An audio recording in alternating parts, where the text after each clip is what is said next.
Welcome to my channel R M foodies. तो आज मैं लेकर आई हूँ यहाँ पर दाल और चावल। ये जो दाल है वो काली दाल है, जो काली मसूर बोलते हैं वो वाली दाल है ये, और जो बहुत ही टेस्टी बनती है खाने में। और ये है राइस, और यहाँ पर लिया है मैंने अचार, और साथ में है मेरे पास सैलेड, और यहाँ पर लिया है मैंने आलू भरता, और साथ में हरी मिर्च, और यहाँ लिए हैं मैंने कुरकुरे।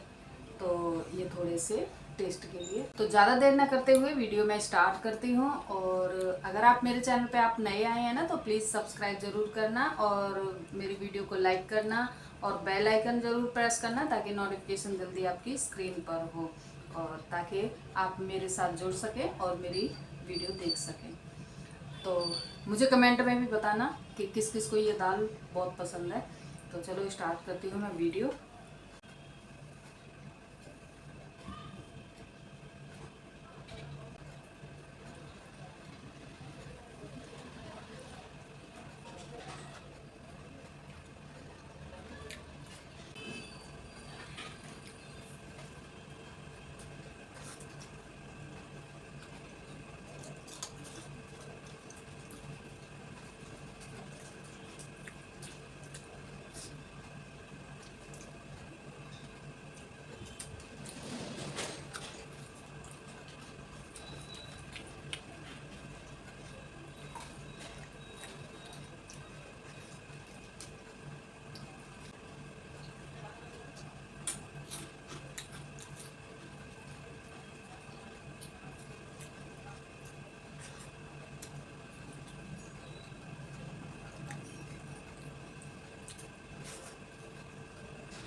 मैंने पूरा खाना कंप्लीट कर दिया है, बस थोड़े से ये कुरकुरे बचे हुए हैं। तो ये थी आज की मेरी वीडियो। आप लोगों को पसंद ज़रूर आएगी और मुझे कमेंट में बताना कि किस किस के फेवरेट है दाल चावल और कौन सी दाल पसंद है। तो मिलेंगे हम जल्दी ही एक नई वीडियो में, क्योंकि बहुत ज़्यादा मिर्च लग रही है और ये हो रही है। तो मिलूँगी मैं जल्दी ही नेक्स्ट वीडियो में।